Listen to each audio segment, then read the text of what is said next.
Assalamu alaikum. We will start the session at 3:35. Uh, until then, please wait.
Assalamu alaikum wa rahmatullah to all the viewers. This is our first live session on the topic of uh, building our relationship with Quran. So before beginning the session, I would like to invite Hafiz Mubashir Hayat to recite some verses from the Holy Quran.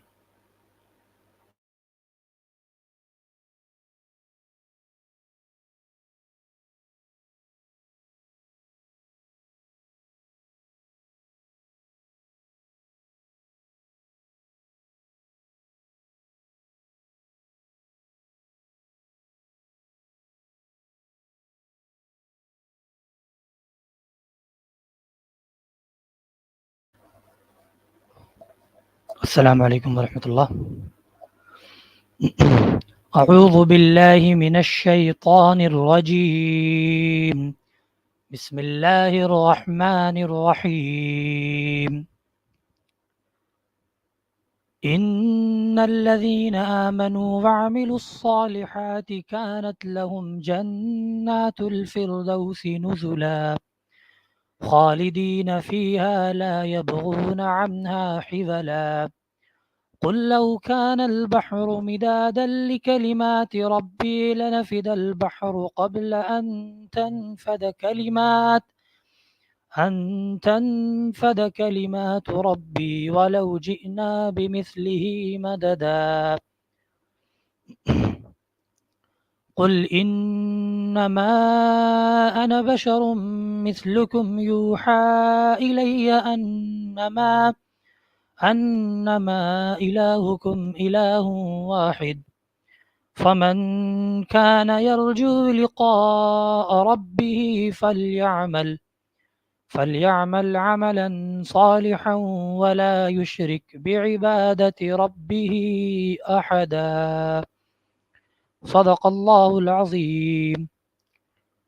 तिलावत की गई आयत का उर्दू तर्जुमा आपकी समातों के हवाले। अलबत्ता वो लोग जो ईमान लाए और जिन्होंने नेक अमल किए, उनकी मेज़बानी के लिए फ़िरदौस के बाग होंगे जिनमें वो हमेशा रहेंगे और कभी उस जगह से निकलकर कहीं जाने को उनका जी न चाहेगा।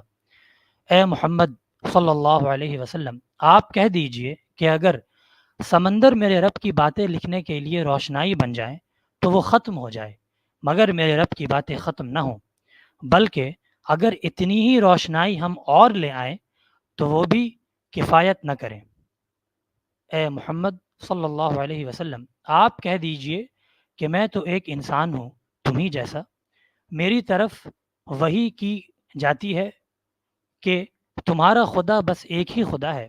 बस जो कोई अपने रब की मुलाकात का उम्मीदवार हो, उसे चाहिए कि नेक और सालेह काम करे और बंदगी में अपने रब के साथ किसी और को शरीक न करे।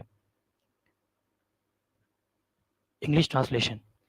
Indeed, those who believe and do good will have the gardens of paradise as an accommodation, where they will be forever, never desiring anywhere else. Say, O Prophet, if the ocean were ink for writing the words of my Lord, it would certainly run out before the words of my Lord were finished, even if we refilled it with its equal. Say, O Prophet, I am only a man like you, but it has been revealed to me that to God is only one God. So, whoever hopes for the meeting with their Lord, let them do good deeds and associate none in the worship of their Lord. Thank you so much. Jazakallah khair.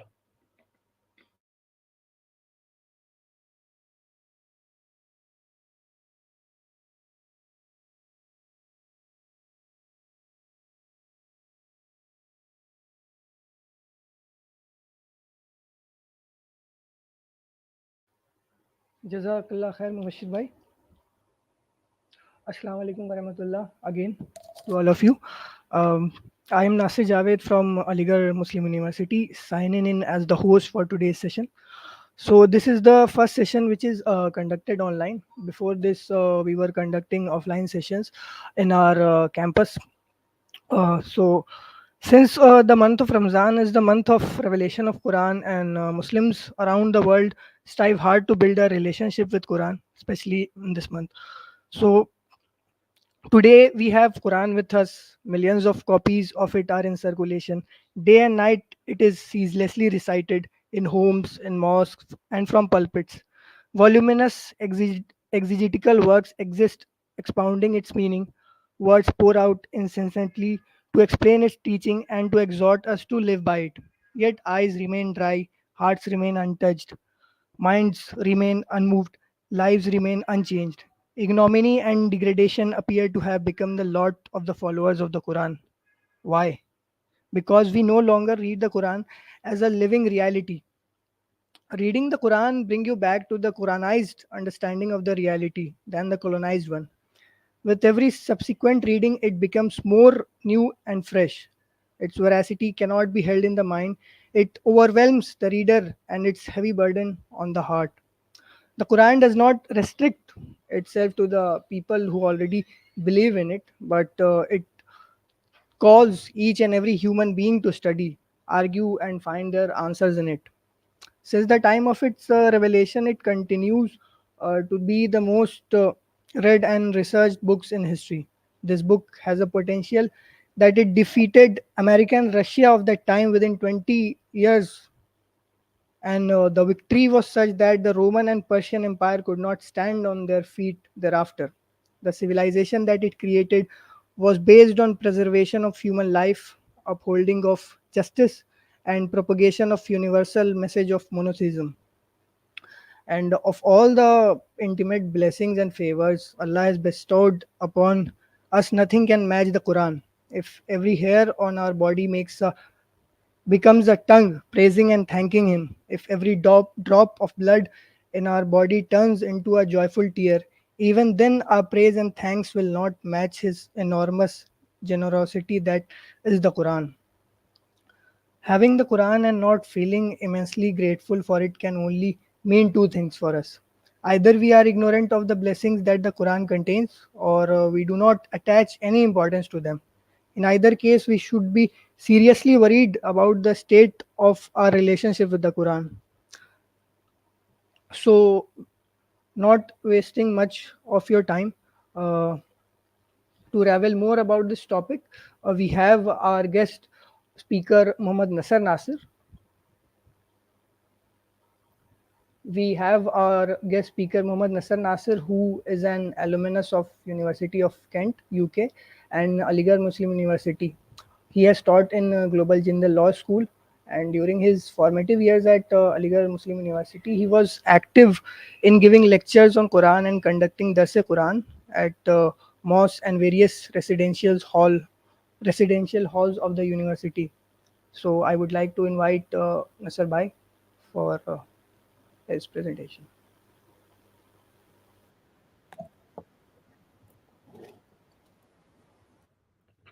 السلام عليكم ورحمة الله وبركاته. نحمده ونصلي ونسلم على رسوله الكريم وعلى آله وصحبه أجمعين. أعوذ بالله من الشيطان الرجيم. بسم الله الرحمن الرحيم. ولقد يسرنا القرآن للذكر فهل من مدكر. صدق الله العظيم. اللهم صل على سيدنا ومولانا محمد وعلى آله وصحبه وبارك وسلم. Uh, we have it's a very difficult topic to, and a very broad one actually, to discuss, that is our relation with Quran. uh, Nasir has given you some context into what a blessing Quran is, and indeed it is a blessing. And without there are certain aspects of it which for example, there are verses in Quran which mentions how a human being is created, which is a whole branch of studies in human biology, that is embryology. And there is a verse saying how when you go deeper into the ocean you cannot see your own hands. And people who study uh, oceans and seas, they know that when you go after a certain distance, you cannot see, even the sunlight cannot reach there. And then so there are many verses in Quran which tells us or indicates towards its miraculous nature. And the fact that I cannot remember the exact uh, details, but there was a French Oriental organization or institution which compared uh, every existing version of Quran at that time. I believe it was some 40, 50 years ago, and they found that there was not a single uh, difference in between these various version, which made them uh, to believe and to claim that this is indeed the same book that was revealed, or that was whether uh, Prophet Muhammad sallallahu alaihi wasallam was sent by God or not. Apart keeping all these things aside, there is one thing that is clear, that this is the same book that existed 1400 years ago. And if someone is saying things like that 1400 years ago, that means that they, and even if we keep aside the fact that he wasn't uh, formally educated, so talking about these things, giving you indications about these things, or mentioning of these things, it reveals that that person cannot or could not have done that all on his own actually. So so like, there are people who would want to delve into the miraculous nature of Quran and all. So just for that, a little context. And then, so we have this idea that uh, I mean, for Muslims who believe that it is indeed the book of God and sent by God, and for someone who believes in God, at least for them, uh, if you love someone, or if you uh, respect someone, if you have reverence for someone and they give you a gift, then you make sure, it's human nature, psychology, that we make sure that that gift is properly treated, respected, and properly looked after. So, and as a Muslim, we all believe that uh, no creation is like him, or God.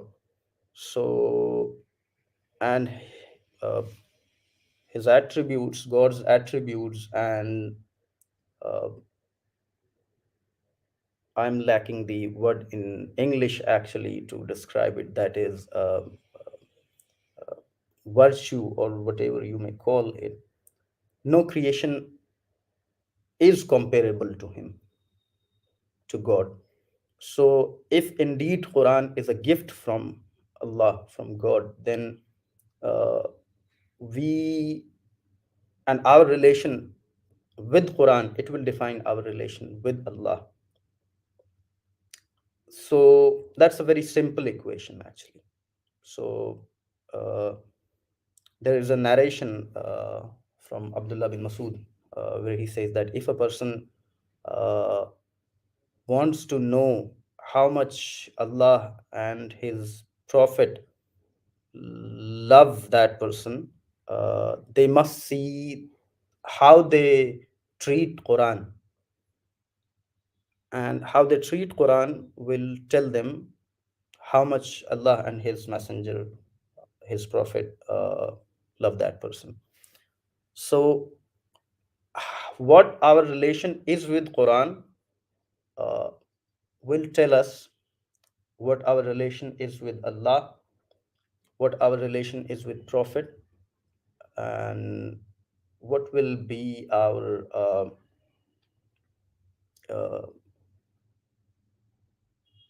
that is what we call uh, uqba, or end result, or what will be the final result of our deeds. So now, coming to the question of what kind of relation we have, or we shall have, we must have, we can have with Quran. So as Nasir said, that we it's a book which is read by, which is read most actually, and it would be true if we said that, because there are billions of Muslims, and all of them, they read Quran, or instead of saying that they read Quran, they recite Quran, and at least. But it is ironic, paradoxical for us to recite something and never be able to understand it. Unless we understand it, we cannot know what it tells us, what it needs us to do, what its requirements are. And if we do not know that, then it is very difficult for us to maintain the required relation with Quran. So so it is indeed ironic or paradoxical that we recite a text which we do not understand. Like, apart from uh, the Arab world, actually, people who speak Arabic, they might be able to understand most of the Quran. So that's just understanding Quran. But our relationship with Quran, our relation with Quran, it's not restricted to understanding, because understanding is just a means to a further goal, that is upholding Quran, that is upholding its laws. So very bluntly, very clearly,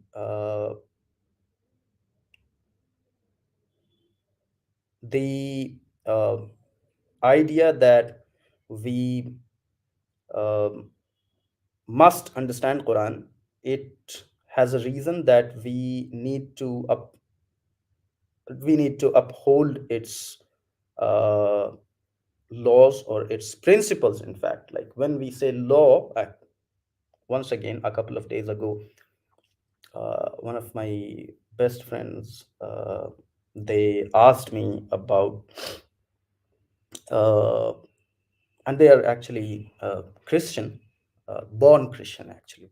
So they had this question that, uh, after seeing all the turbulences that are going all around us, and all the injustices, they said that, do you believe, or do you think that there is a need of another prophet, or another, basically another prophet? So, and I was thinking about that. So I told them that, for another prophet to come, we would need another book, and we already have a book.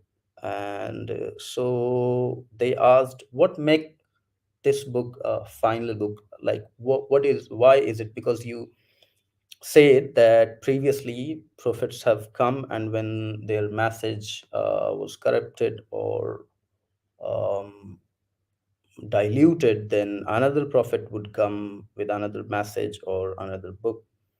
So I told them that, apart from the fact that I already mentioned, that it is the same book which was revealed 1400 years ago, Quran is, when we say law, it since we are living in what we call a modern or postmodern world, or a post-colonial world, or still a colonized world.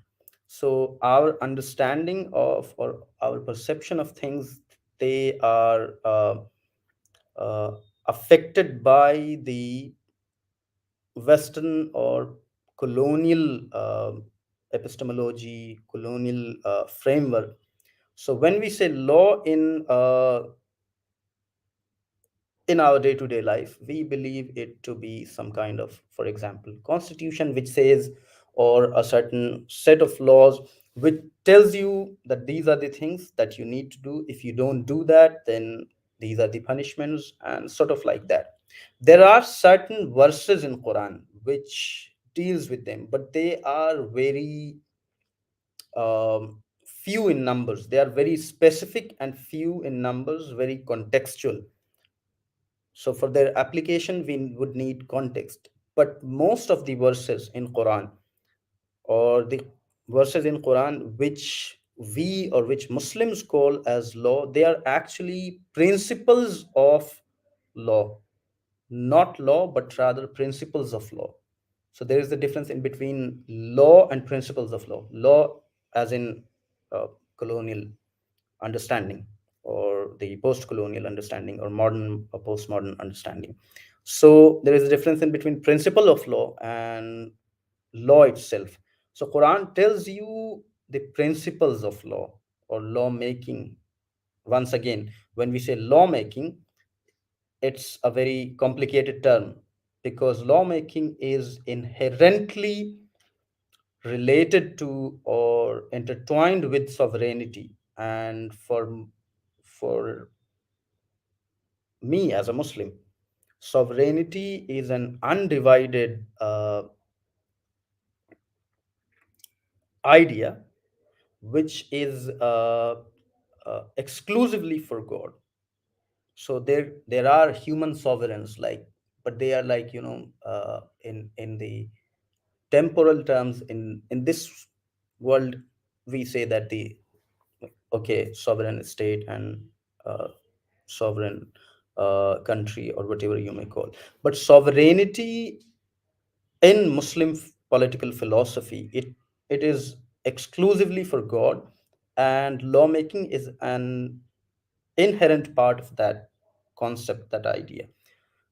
But when I say here lawmaking, principles of lawmaking, it means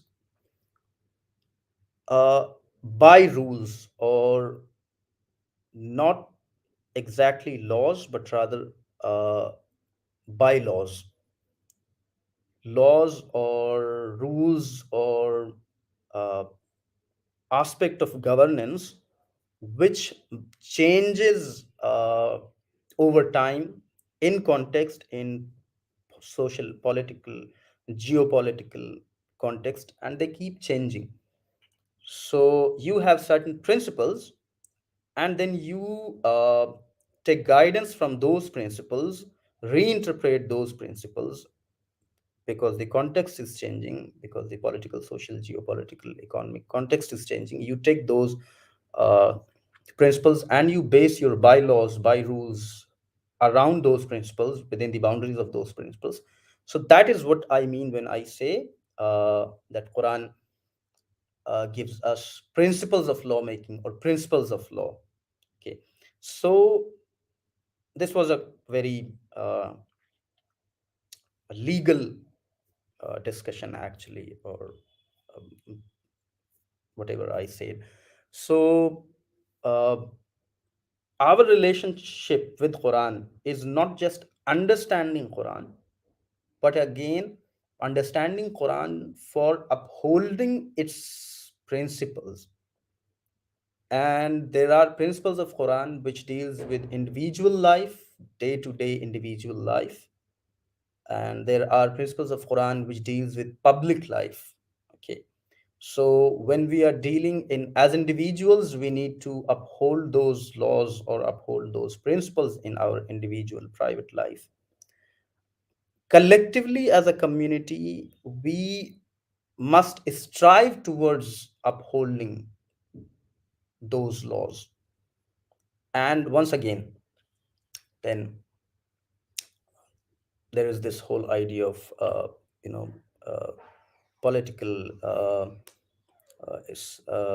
political Islam, or whatever people call it. So the idea is not to have a state for for uh, for me, actually. This is my idea, that you don't like Quran doesn't tell you to have a state. Quran tells you that if you have a state, then this is how you are going to function. So a state or political authority, it would be incidental to a greater goal, that is uh, upholding the laws of Quran, or uh, forwarding or propagating or preaching to others the message of Quran. Okay, so a state or political authority could only be incidental to that higher purpose. Okay, so yeah, so there are aspect of Quran which deals with personal private life. So as individuals, we will need to uphold, maintain those laws, principles in our day-to-day life. And then there are aspects of Quran, or like principles coming from Quran, which deals with public life, social life. And we will once again, in uh, public life or social life, it also has many forms. For example, there are aspects of public life which do not require uh, necessarily a state, and there are aspects of public life which essentially require a state to be upheld. So like based on that situation, if you already have a state, if you live in a state, then your goal should be to uphold those principles of public life, which deals specifically with those areas, with those aspects of public life. But if you do not have, so at least what we could do is uphold those principles, or those Quranic principles which deals with social, those aspects of social life which do not essentially require a state. Okay, so as a private individual, as a community, we have certain responsibility. Since it was, this lecture was about our relationship, our relationship with Quran.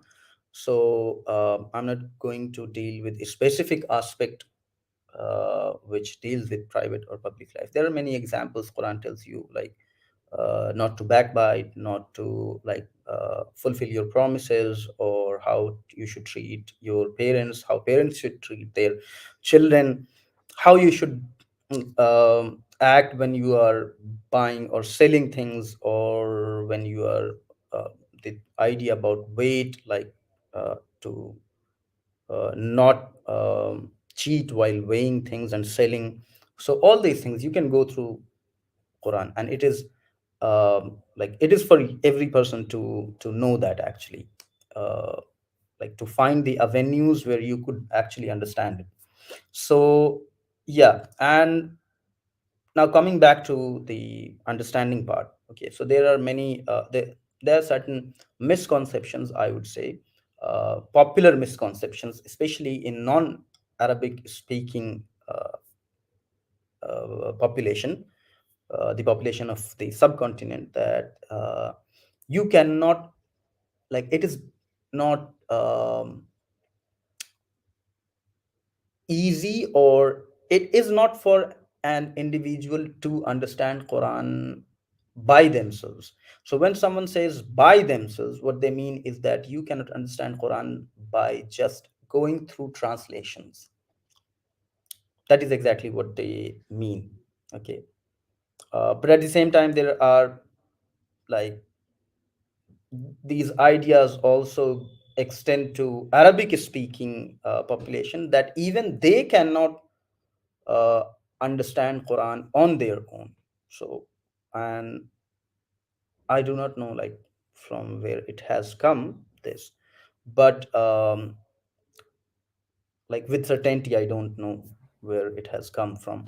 Uh, but to answer that, like the verse that I read, it says, uh, وَلَقَدْ يَسَّرْنَا الْقُرْآنَ لِلذِّكْرِ فَهَلْ مِن مُدَّكِّرٍ.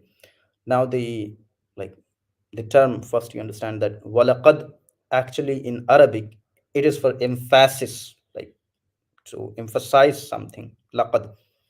So indeed, in truth, we have made. And also, we all know that God is a singular entity, is not plural. There's just one God, we all know. But the uh, the grammatical structure that has been used here, it's of plurality actually. So it says that we have made Quran easy.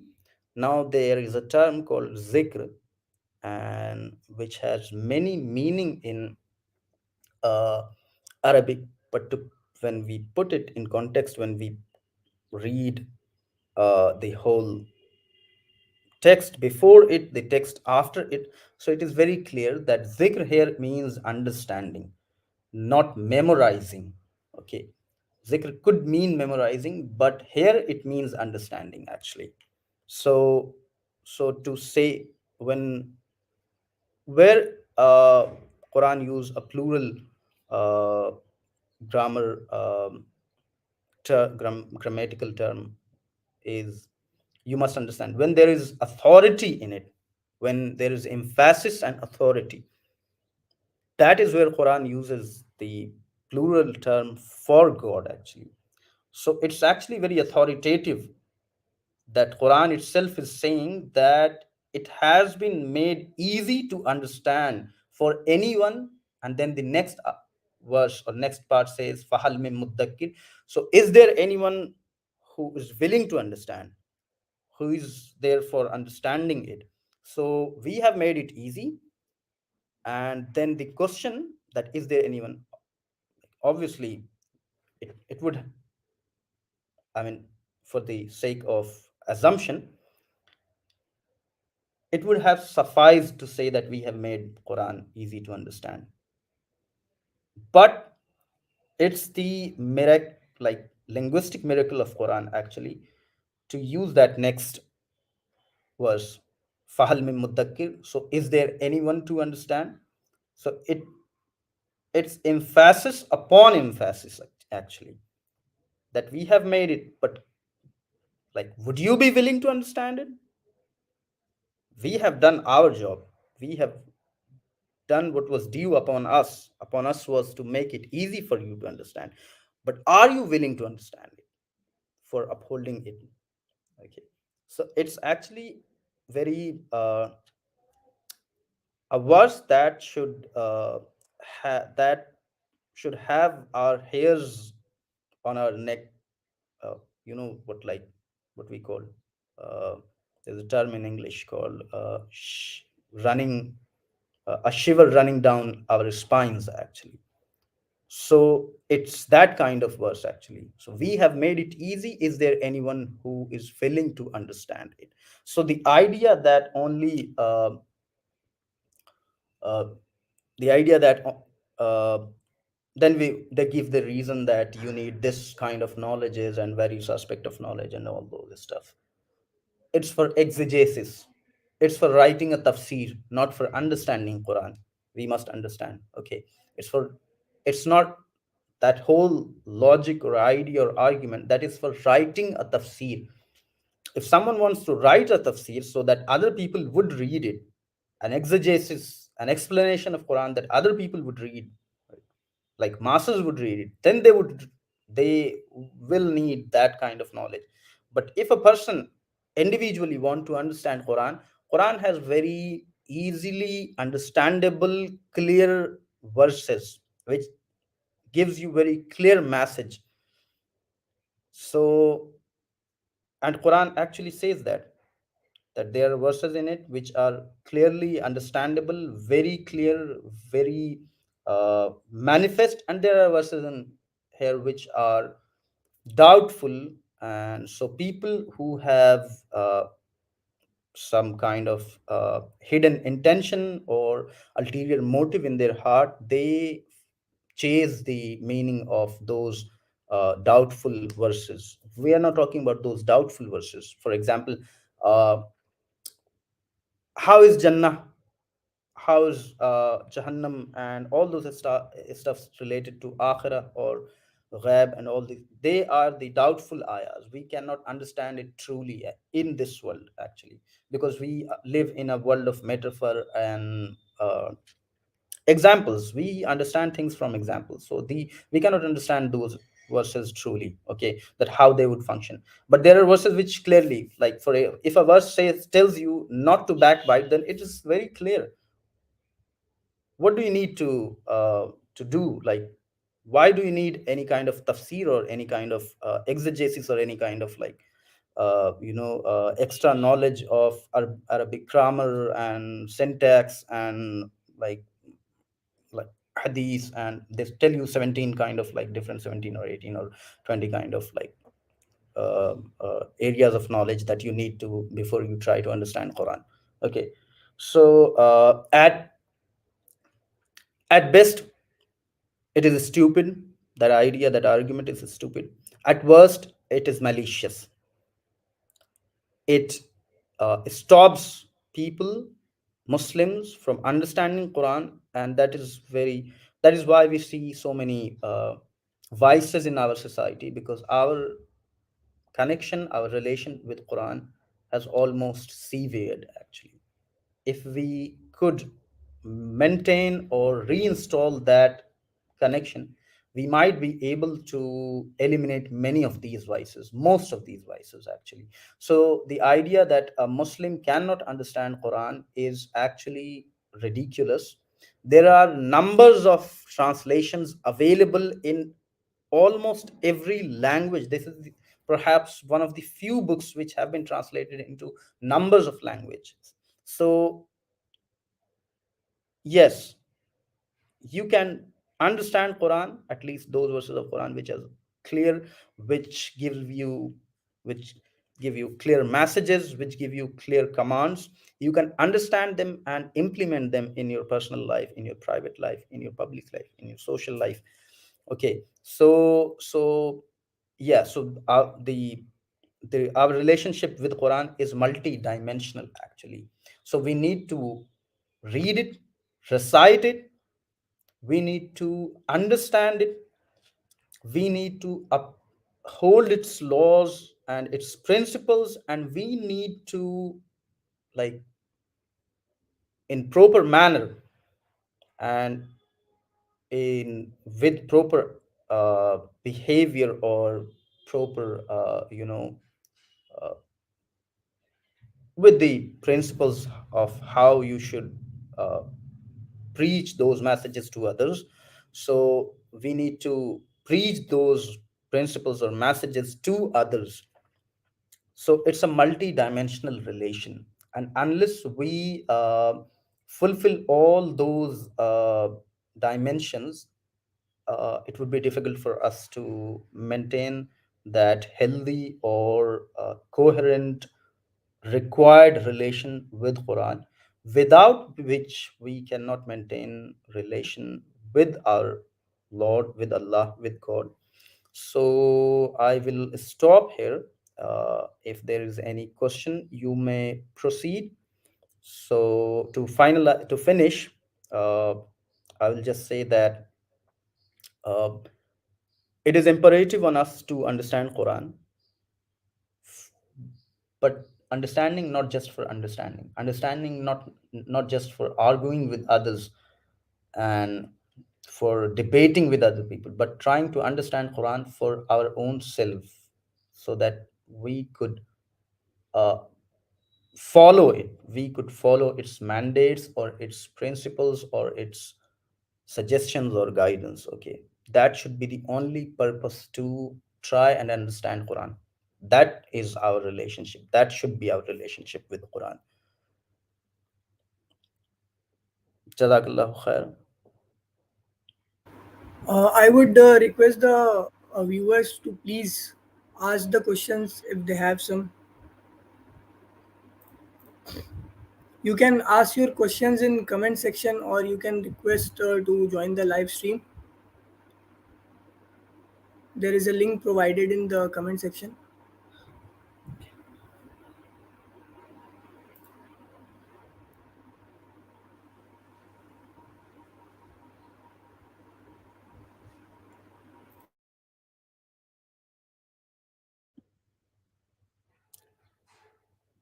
You may ask in the comment section, or you may ask directly if you want to.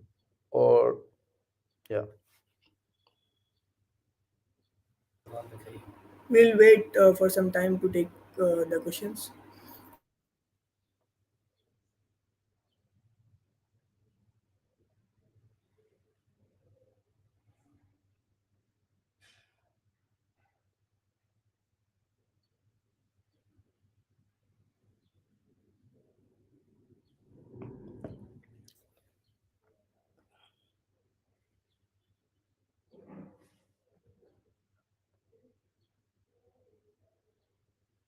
I will formulate a question for you. Uh, like, how do we proceed to understand Quran? Uh, Okay, Mr. Bhai, there is a question from a yes, viewer. why a non-Muslim should read Quran? Can why he can connect with us? Okay. Why actually is I mean, I believe you are trying to ask how a non-Muslim should read Quran, or how he can connect with us. I don't uh, because I think the he's trying to say why a non-Muslim should read Quran. Like, what purpose would it give him, and why he can connect with it. with it. Okay, I thought it is with us. Uh, okay, so as I said, as a Muslim, it's our responsibility. But someone who is not a Muslim, who is yet to embrace Islam, they might want to understand Quran. Maybe they are trying to understand Islam. Maybe they are trying to understand the message.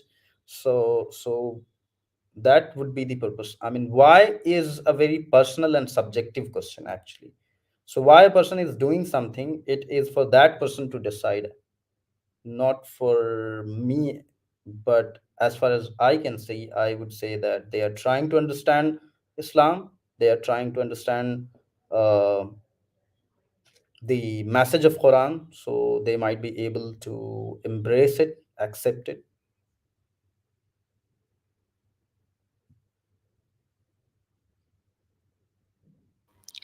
Okay, I think our viewer is satisfied with the answer. There is another question from a viewer. It says, not sure if it directly relates to the lecture, but do you think that the spirit of inquiry is being discouraged within Muslims? Like, I have so many questions, but I fear I will get called a kafir. Please address this one. um, yes, actually, this is a very important question, which is also very sad, and which is also uh, like a spirit of inquiry. When you say that the ability to ask question, it is actually discouraged by many people. Islam doesn't do that. Quran doesn't do that. Okay. uh, it doesn't actually it asks you to use your reason, use your mind, use your brain, use your intellect to try and understand things. Once again, like, when you will read Quran, since it was revealed 1400 years ago to a specific community which has a specific social, cultural, political traditions. So there are numerous references to those traditions or aspects of their life actually. For example, about camels or horses, or how the camel has been created to give. So actually Quran gives you very reasonable, very it actually shakes your reason and intellect to think. So if anyone tells you that you shouldn't ask question, they didn't understand the uh, message of Islam or Quran properly. Yes. So yeah, but I do agree with that most of the time it's systematically discouraged actually. You may ask those questions, like if you fear that you will be called kafir or something, you may forward those questions to Al Qalam. We will see if we can answer those questions.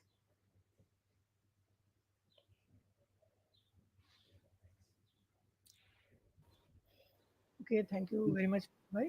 There is another question from a viewer. Is reading translation will be enough for us, or Quran need tafsir to spread its message? Hmm. Uh, why we like the tafsir, that when you I need to ask this question to all of us actually, that have you ever read any book from some like uh, some scholar who is really who is a little difficult to understand, or do you always require an explanation or commentary on that book? The idea of reading a book is that you take the book as a whole.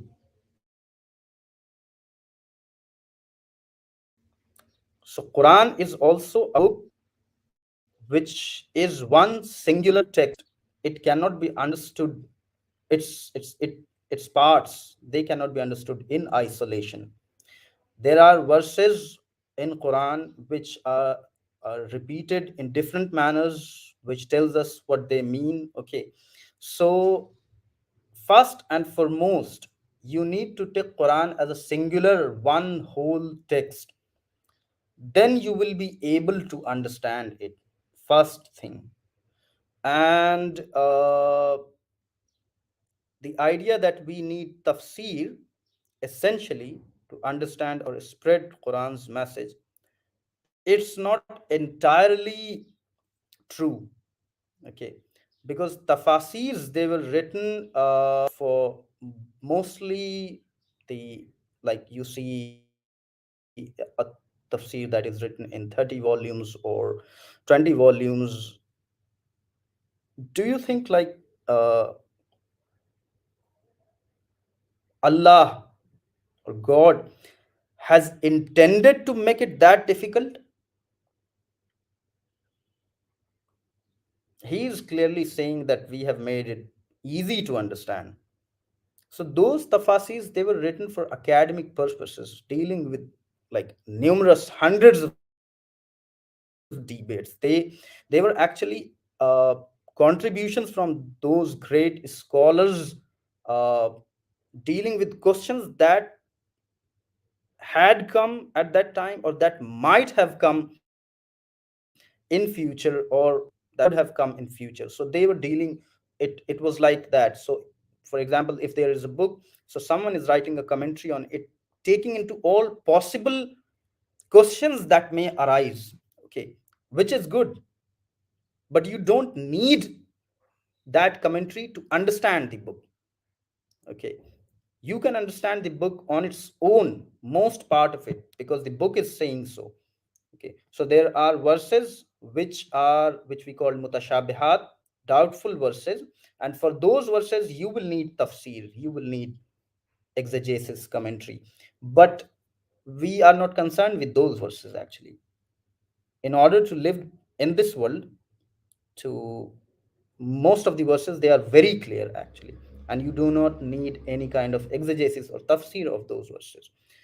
If you will, if you'll go and look into those verses which are very clear, and look into the tafsirs of those verses, they don't explain it.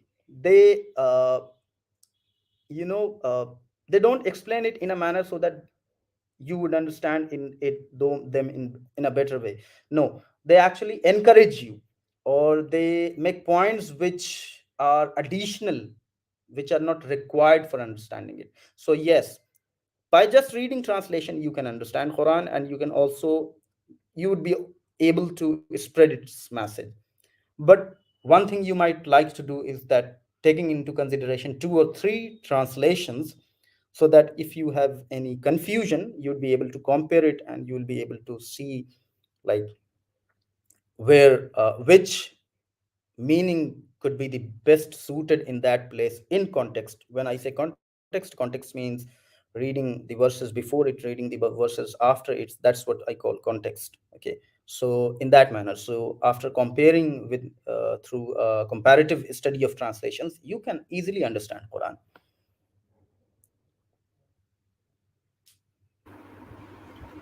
I hope Shabam Imam is satisfied with the answer. We can take the next question. It says, sometime it is understood that we are not capable of understanding Quran as these are the words which are directly coming from God, and we are too small, incapable of understanding it. I think it's an input by Shafiq. Okay. Sometimes it is understood that we are not capable of understanding Quran as these are the words which are directly coming from God. Yes, we are not capable of understanding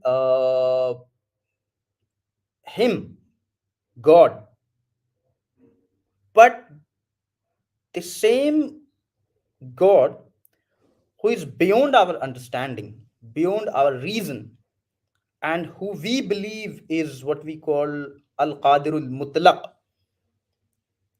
that is the omnipotent.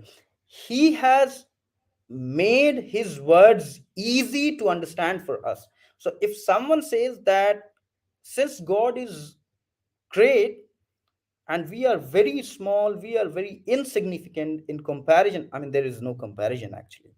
So, so we cannot understand. They are actually defying God Himself. Yes, He is great and the greatest of all, but He Himself has made His word easy for us to understand. Do you think that he didn't know that humans would not be able to understand his words?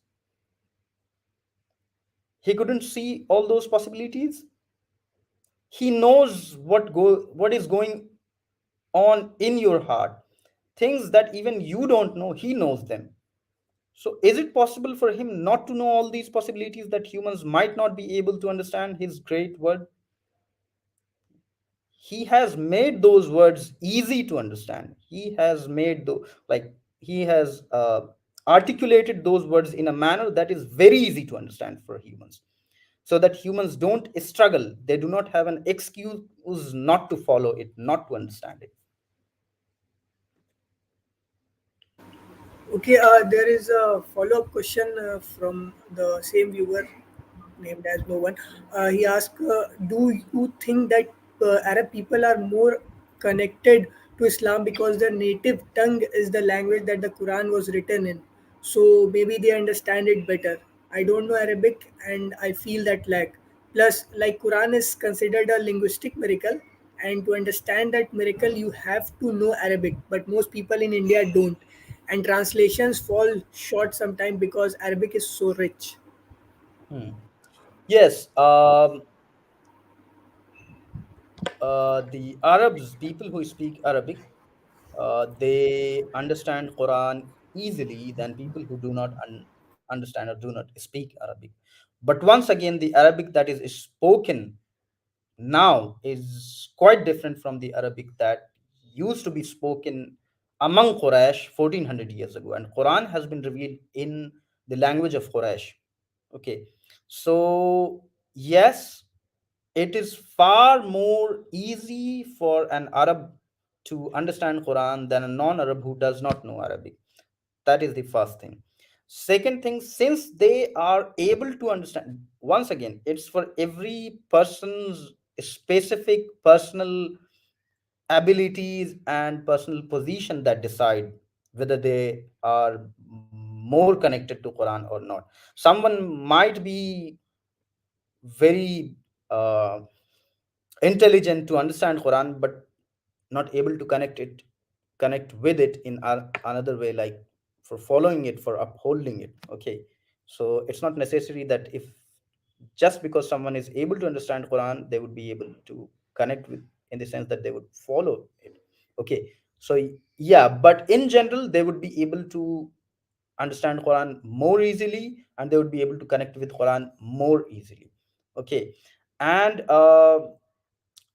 so maybe they understand better. Yeah, they understand. I don't know Arabic and I feel that lag. Yes, all the people who do not understand Arabic, they would feel that lag. And yes, Quran has a miraculous language, but in order to understand it, you do not need that miraculous language. Why is it said that it is a miraculous language? It is said a miraculous language because Quraysh used to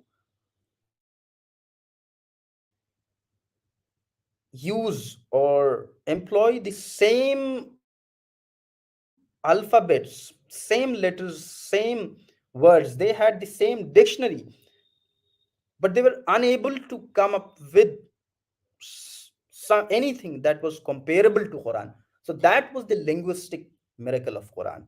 Okay, to challenge Quran, to challenge the Quraysh, that since you are very proud of your language, we are going to reveal something that is going to mojaza or ejaz or miracle. It means, I mean, the literal translation of miracle, the Arabic term, which you have said miraculous or miracle, it is mojaza, which comes from ijz, which means inability actually.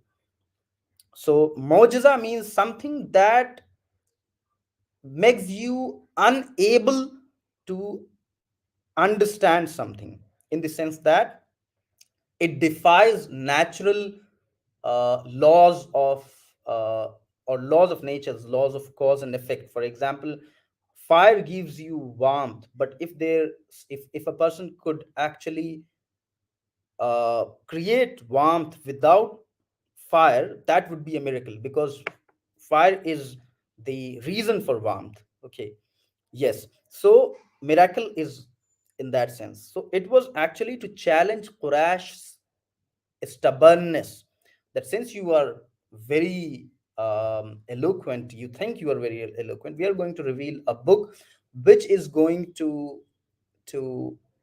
startle you, which is going to surprise you, which is going to uh, you know sh- uh, shatter your arrogance and your shirk and your like false belief. So in that sense it is miraculous. So if someone is into linguistics, if someone want to understand, they would certainly need to learn Arabic. Okay, but if someone wants to understand Quran, that's not necessary.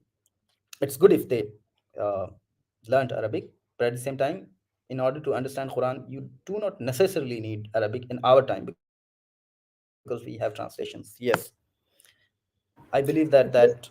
is sufficient. Okay, can we take the last question by your permission? Yes. Okay, it's a question from Hadi Ansari. What advice would you give to someone who is seeking to strengthen their relationship with the Quran, or of where to start?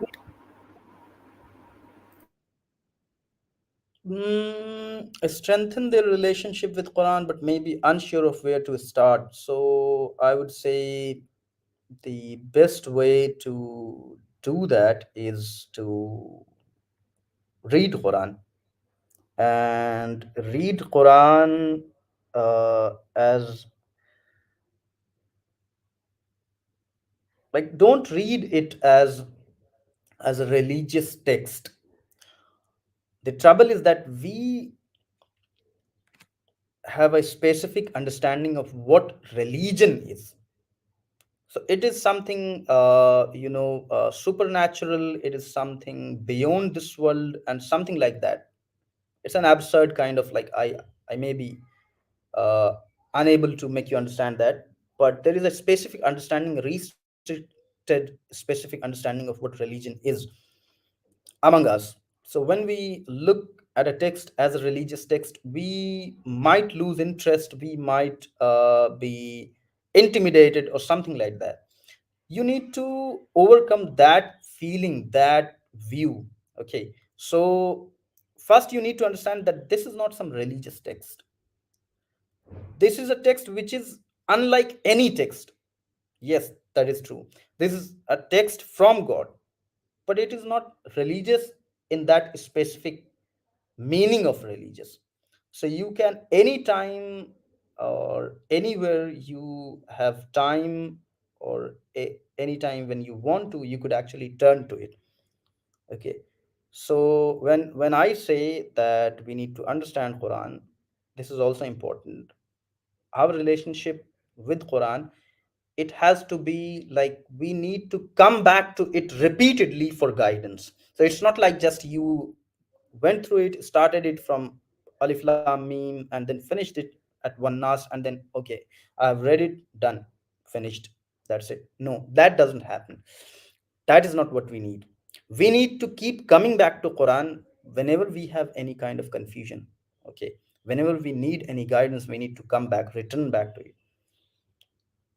So like how you can start is start reading it from start, from the very beginning, from the very first chapter, and taking it as,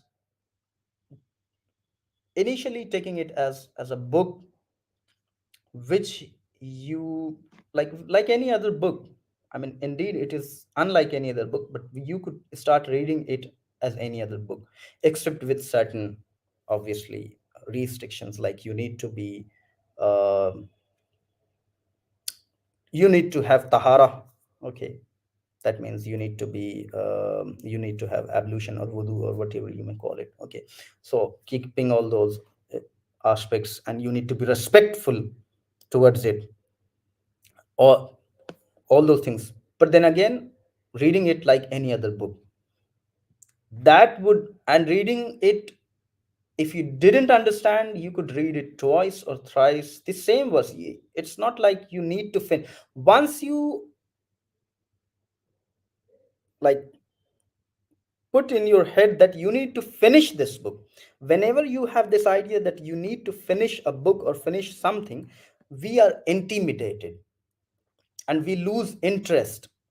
Okay, so that is not required. You can just read a specific surah and keep reading it until you are able to understand it. Okay, until you develop interest for another one.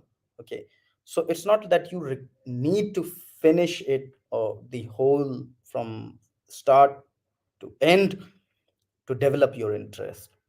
Don't do that, you might lose interest.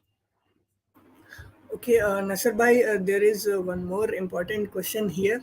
If we can take it, it Yes. says controversial question here. What is your opinion on LGBTQ plus issues? I am gay, but I am a practicing Muslim as well, and I feel like there's no space for me in the Muslim community. Hmm. Okay.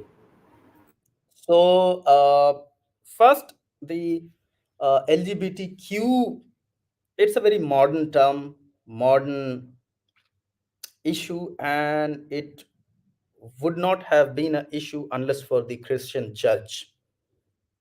That is what we need to. The whole LGBTQ movement, it is in a specific context, that is the context of Europe. It's a problem developed by Europe, in Europe, and then it is spread into the rest of the world through colonialism.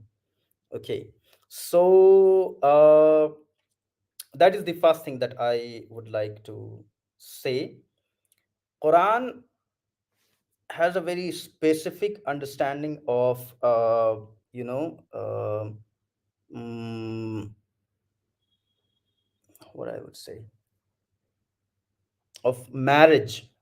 Okay, why we need marriage actually? The first question, before dealing, before delving into that, because marriage is for the protection of family. Family as an institution is for the protection of society. Because it's my own personal experience that when you go to Western countries, for example to the UK, you will see disintegrated families, and those disintegration have very adverse effect on the mind of the child. Okay, I have a friend who's like, who's not Christian, who's not, who's basically, she follows no religion, but her mom was an alcoholic, so she went in for rehabilitation, so she had to leave her, and then she were living with her dad, and her grandmother, and her dad was abusive, and abusive in the sense that he didn't care at all. So her childhood was like, when I heard her story, I was in tears. Okay. And I have heard so many stories like that. So humans, as humans, like, I believe we read surah Room or some other surah yesterday in Taraweeh, where it said that we start you in weakness. That is, when you are a child, you are very weak, then we give you strength, and then we return you to weakness. That is, you become old. So human beings, they are like any other creation. So most of the creation, for example, when you see a horse and his its child or its offspring, you will see that they get up and they are able to run on their own after a few hours, after a few minutes. Humans, they can't do that. They are to, like, a certain period of time, they are dependent on their parents, and after a certain period of time they are dependent on their children. So that is why we need family, the institution of family that exists because of that, and the institution of marriage that exists for to protect that institution of family. So that is the specific understanding of Quran. That is what is specific understanding Quran gives. As for, and that is, procreation is the purpose of, like, because in order to protect human race, we need to have marriage. In order to protect marriage, we have certain laws, and marriage is to protect family, family is to protect society. So it's kind of like a chain. Okay. So it's all related to the idea of protection of human race or advancement of human race. So if Quran accepted gay relationship or homosexual relationship, it would be contradictory to that intent, because one of the specific intent purpose of Quran or uh, Islamic law is protection of human race. Okay, so that would be in trouble. So yes, now coming back to your questions, you are, if someone is homosexual, you, it's your relation with God. Nobody is going to ask you actually what is prohibited, what is regulated, what is uh, regulated. Yes, the actual term is regulated, is actually sexual relationship. Okay. So for example, if someone is drinking alcohol in their house, within their house, and nobody knows about it, they will not be held responsible criminally, because there is a difference in between crime and sin. So what is crime is public display of affection. That is held as a crime, both for heterosexual and homosexual people. Okay. Private intimate relation, they are for those persons to decide first and foremost. And importantly, it is how their relationship with their God that would decide whether they would pursue their desires. Okay, and how they would pursue their desires. Okay. So, like, if there is a state, if there is a state which implements or claims to implement Islamic laws, it will have a responsibility to regulate public display of affection, public display of indecency, immodesty, whether it is heterosexual, whether it is, or it is homosexual. So it's the whole idea of zina is specifically related to public display of affection, indecency, immodesty, and these kinds of things. That is to be criminalized and punished. Okay, you need to understand that.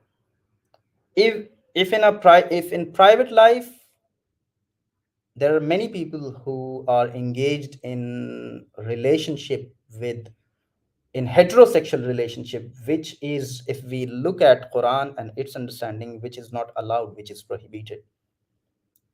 Okay, so that, and turn it into homosexuality, that both of them, and both of these people, they will be equally held responsible individually held responsible, but privately held responsible. And that is a very private question for them and their Lord, not for me, not for anyone else to decide.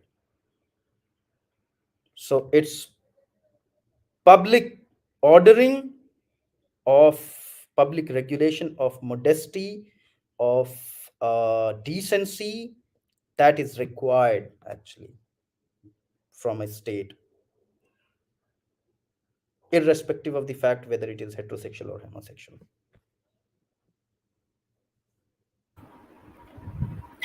Okay, I think the viewer got the answer.